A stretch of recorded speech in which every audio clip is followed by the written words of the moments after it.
ગુજરાતી મનોવૈજ્ઞાનિક thriller film છે જે 16 મે 2025ના રોજ રિલીઝ થવાની છે, જે એક રસપ્રદ હત્યા રહસ્યની આસપાસ ફરે છે. ફિલ્મનું કેન્દ્રીય પાત્ર માયા છે, જે 42 વર્ષની એક મહિલા છે અને ડિમેન્શિયા, સ્મૃતિભ્રંશ, થી પીડિત છે. તે પોતાના જ ઘરમાં પોતાની દીકરીની ભયાનક હત્યાની એકમાત્ર સાક્ષી બને છે.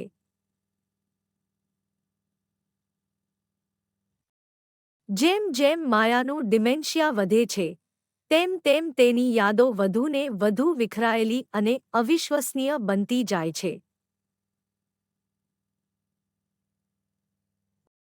ફિલ્મનો મુખ્ય સસ્પેન્સ તેની ધૂંધળી યાદોને એકસાથે જોડવાના અને સત્ય અને ભ્રમ વચ્ચેનો ભેદ પારખવાના તેના ભયાવહ સંઘર્ષમાં રહેલો છે, જેથી સમય પૂરો થાય અને સત્ય કાયમ માટે ખોવાઈ જાય તે પહેલાં તે હત્યારાની ઓળખ જાહેર કરી શકે.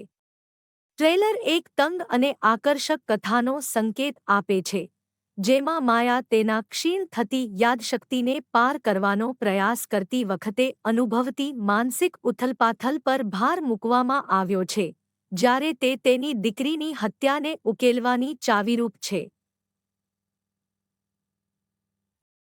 ફિલ્મ સ્મૃતિ, સત્ય અને છેતરપિંડીના વિષયોમાં ઊંડાણપૂર્વક જાય તેવું લાગે છે, જે દર્શકોને તેમની સીટના છેડે બાંધી રાખવાનું વચન આપે છે કારણ કે તેઓ માયાની સાથે રહસ્યને ઉકેલવાનો પ્રયાસ કરે છે. બ્રહ્મા મિત્ર ગઢવી, સોનાલી લેલે દેસાઈ, અભિનય બેંકર અને નિશ્મા સોની મુખ્ય ભૂમિકામાં છે. તેનું લેખન અને દિગ્દર્શન પલ્લવ પરીખ દ્વારા કરવામાં આવ્યું છે, જે હું ઇકબાલ માટે પણ જાણીતા છે.